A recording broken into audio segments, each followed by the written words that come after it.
प्रिय मित्रों एवं सभी छात्रों, आप सभी का मेरे YouTube channel Uma literature academy पर बहुत बहुत अभिनंदन है।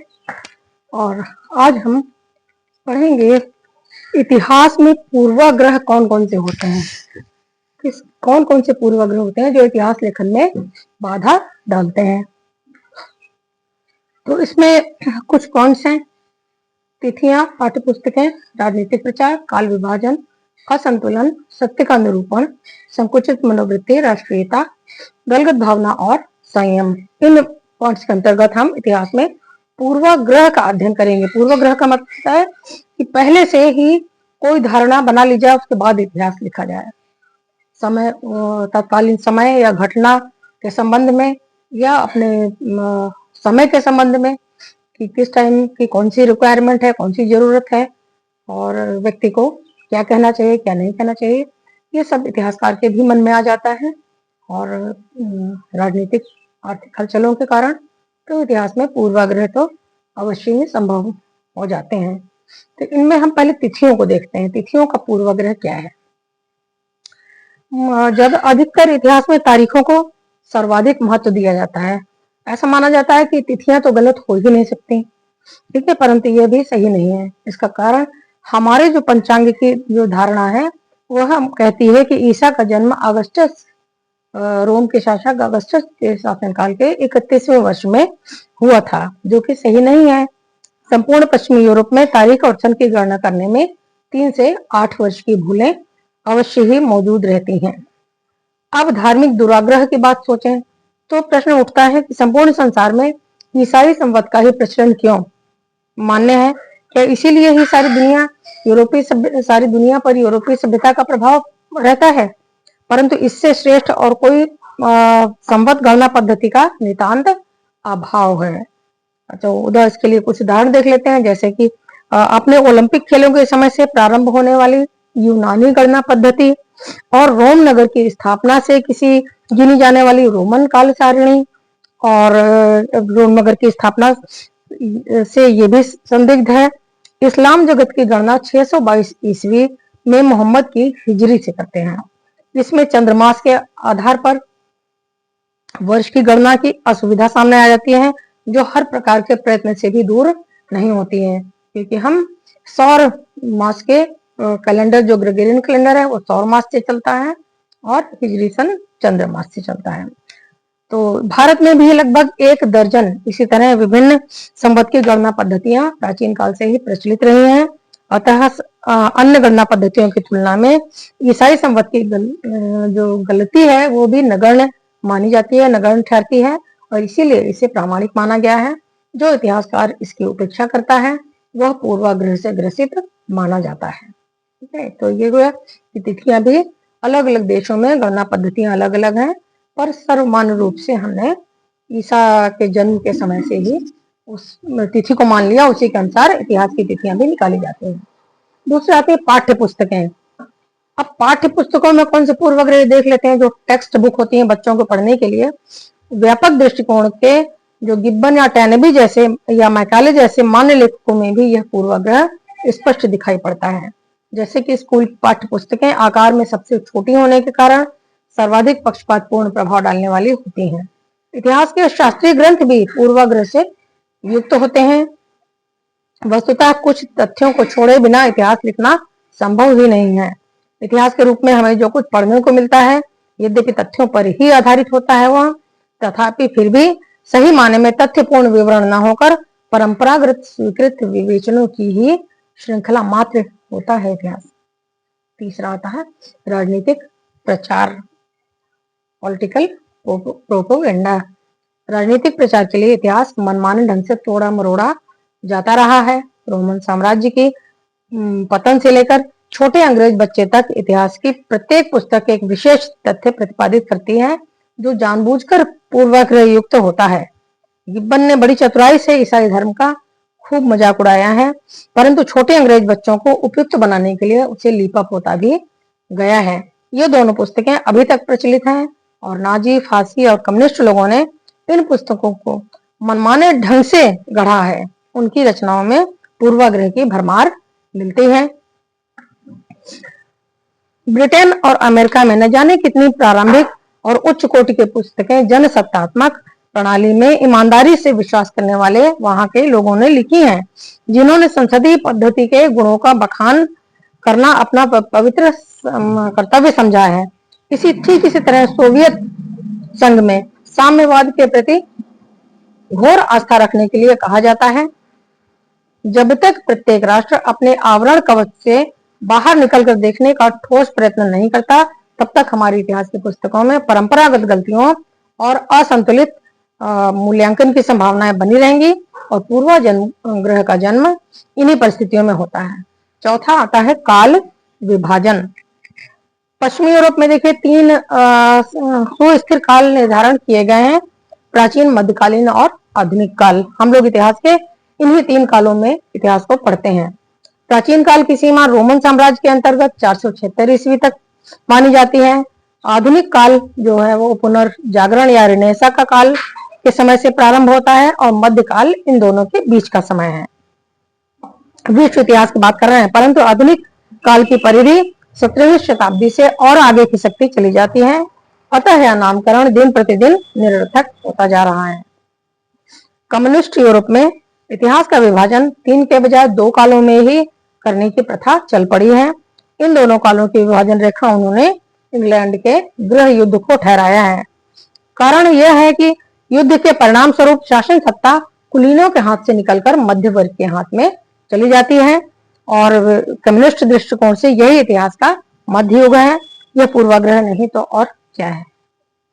वस्तुतः यूरोप में पुनर्जागरण आधुनिक युग के आगमन को सूचित करता है और जो 1453 ईस्वी के कुस्तुनतुनिया के पतन और 1942 में कोलंबस द्वारा अमेरिका की नई दुनिया के पता लगाने की घटनाओं की तरफ इशारा करता है। पांचवा आता है असंतुलन। इतिहास की विषय वस्तु असंतुलित होने के कारण भी इसमें पूर्वाग्रह का समावेश हो जाता है। छात्रों, आज इतिहास का क्षेत्र काफी बढ़ गया है, जैसे राजनीतिक, सामाजिक, आर्थिक, विधिक, राजनयिक, सैनिक आदि और विश्व इतिहास आदि के रूप में उसे हम जानते हैं।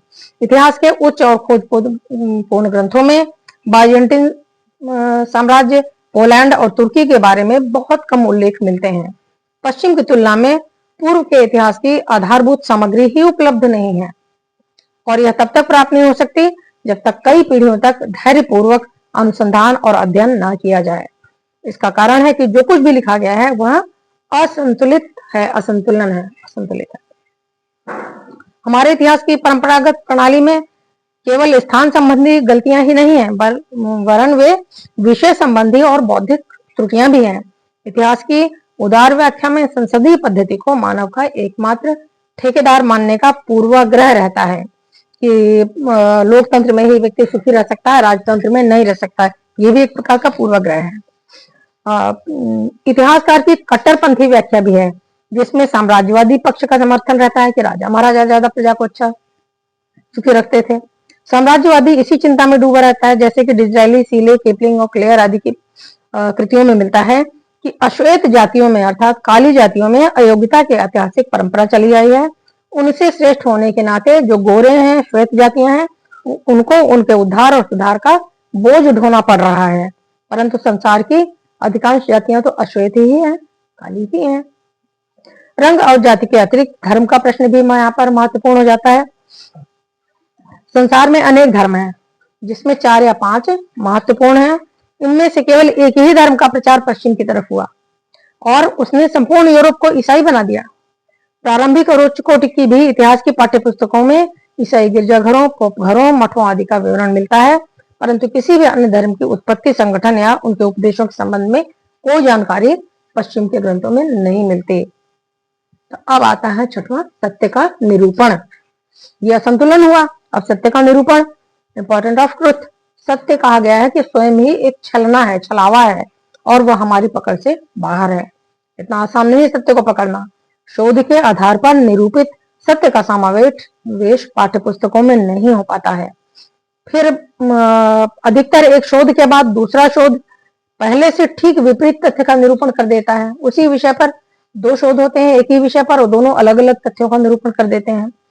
जिन विभिन्न युद्धों में ब्रिटिश, फ्रेंच, जर्मन और रूसी लोग एक दूसरे के विरुद्ध लड़े हैं, उनके आधारभूत कारणों के संबंध में इन देशों के इतिहास लेखक परस्पर सर्वथा अलग मत को प्रकट करते हैं। वे सब एक दूसरे के विपरीत ही इतिहास में लिखते हैं। दूसरे, जब तक इतिहास लेखक विदेशी भाषाओं को पढ़ने और समझने में अपनी भाषा जैसी ही दक्षता नहीं प्राप्त करता, तब तक किसी भी विवादित प्रश्न के संबंध में सत्य का निरूपण तो हो ही नहीं सकता। ये भ्रम केवल इतिहास में ही नहीं बल्कि अन्य विषयों में भी देखे जाते हैं, जैसे विज्ञान, संस्कृति और कृषि संबंधी इतिहास में भी उतनी ही मात्रा में मौजूद है जितने कि इतिहास के लिए है भ्रम। विज्ञान के इतिहास संबंधी अंग्रेजी की छोटी पुस्तकों में कहा जाता है कि ऑक्सीजन का पता सबसे पहले क्रिस्टले ने लगाया, जबकि यूरोप की इस विषय की पुस्तिकाओं में यह श्रेय शीले को दिया जाता है। अभी दो बातें कैसे हो गई? इसी तरह परमाणु शोध का अंग्रेजी की पुस्तकों में रदरफोर्ड को श्रेय दिया जाता है, उन्होंने परमाणु शोध किया, जबकि स्कैंडिनेविया में बोर और जर्मनी में हाल को यह श्रेय दिया जाता है।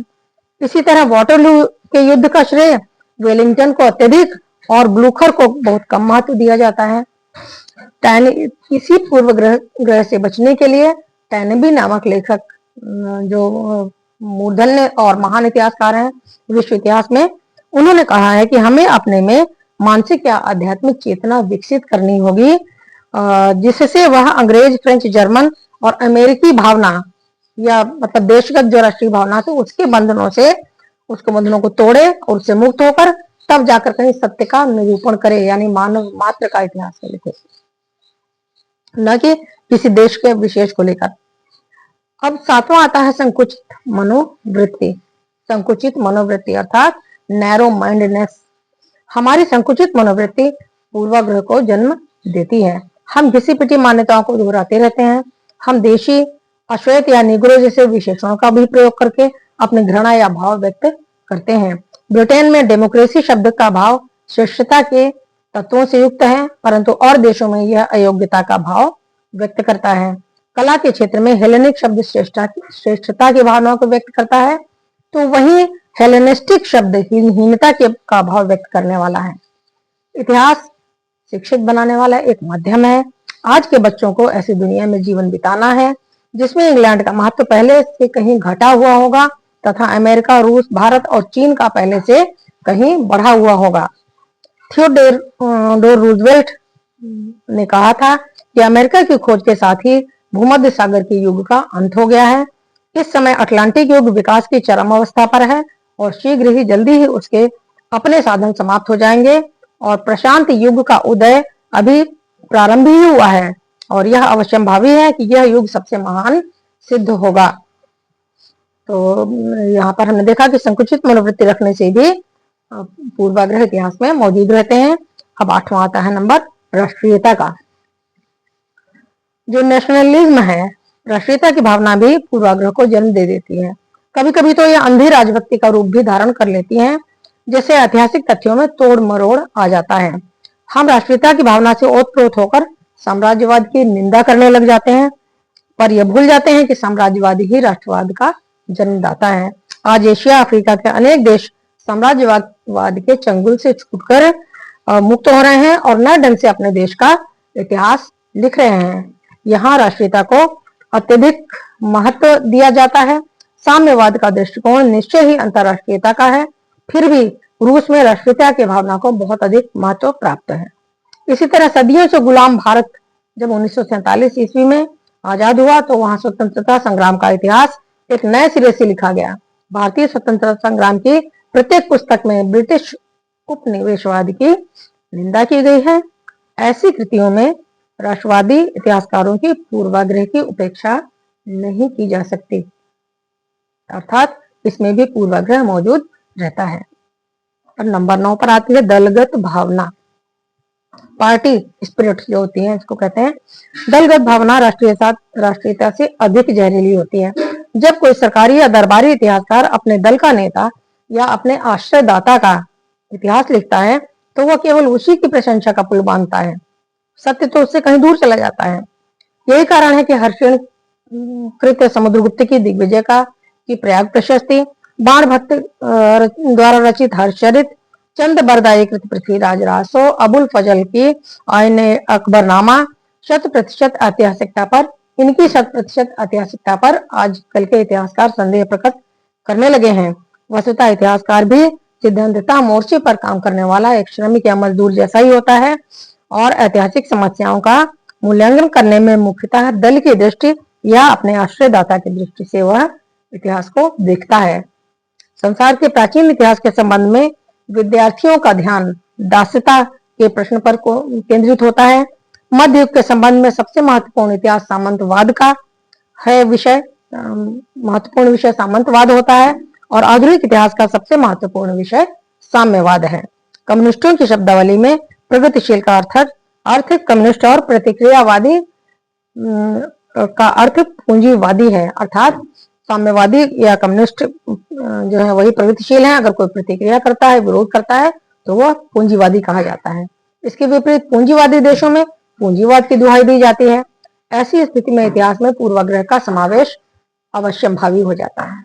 अब आखिरी पॉइंट आता है संयम। देखिए, मॉडरेशन। इतिहासकार जब अपना धैर्य और संयम खो देता है तो उसके कृतियों में पूर्वाग्रह का समावेश हो जाता है। एशिया में यूरोपीय देशों के प्रभुता विस्तार तथा उपनिवेशवाद पर जितना लिखा गया है उसकी तुलना में महान एशियाई सभ्यताओं के संबंध में बहुत कम ध्यान दिया गया है। इतिहास लेखन में, विश्व इतिहास लेखन में कई पुस्तकों में भारत के इतिहास की कहानी केवल ब्रिटिश उपनिवेशों की स्थापना के इतिहास तक ही सीमित है। भारत में विदेशी शासन द्वारा दमन और शोषण के दृष्टांत बहुत कम पुस्तकों में मिलते हैं। इसके प्रतिकूल इस प्रकार का चित्र प्रस्तुत किया गया है, खासतौर पे ब्रिटेन वगैरह में की पुस्तकों में आप देख सकते हैं कि भारत में ब्रिटिश शासन के अंतर्गत जो कुछ भी किया गया उसका उद्देश्य भारत की भलाई करना था, उन पर राज करना नहीं बल्कि भलाई करना था। अनेक अंग्रेजी पाठ्य पुस्तकों में ब्रिटिश शासन की सुदीर्घ तथा गौरवपूर्ण गाथा की प्रशस्ति की गई है। स्पष्ट है कि इतिहास में पक्षपात या पूर्वाग्रह की पूरी संभावना मौजूद रहती है। इतिहास लेखन का प्रथम चरण विषय का चयन होता है। इतिहासकार का पक्षपात उसी समय स्पष्ट हो जाता है, वो चाहकर भी निष्पक्ष नहीं हो पाता है, जबकि वह अपनी रुचि का विषय चुनता है, वह अपनी रचना को स्वरूप प्रदान करता है। ऐसा इसलिए कि प्रत्येक इतिहासकार अपने समाज की उपज होता है, धर्म उसकी निष्पक्षता में बाधक होता है। अलीगढ़ विश्वविद्यालय का कोई भी प्रबुद्ध इतिहासकार औरंगजेब को धर्मांध सम्राट मानने को कहने को तैयार नहीं है, जबकि बनारस हिंदू विश्वविद्यालय का निष्पक्ष इतिहासकार औरंगजेब को धर्मांध सम्राट कहने से बाज भी नहीं आता। ईरान इराक के इतिहासकार एक दूसरे को अपना शत्रु मानते हैं। अरब यहूदी इतिहासकार किसी भी अप्रिय घटना के लिए एक दूसरे पर दोषारोपण करते रहते हैं। तो हमने देखा कि द्वेष, प्रेम, पक्षपात, पसंद नापसंद आदि मानवीय स्वभाव के अभिन्न अंग हैं। इतिहासकार इससे इतिहास के जनक हेरोडोटस पर भी यह इससे ऊपर इतिहासकार कुछ लिख ही नहीं सकता है। इतिहास के जनक हेरोडोटस हैं उन पर भी यह बात उतनी ही लागू होती है जितनी की आधुनिक इतिहासकार टैनेबी पर। अतः पूर्वाग्रह मुक्त इतिहास की कल्पना करना बेकार है।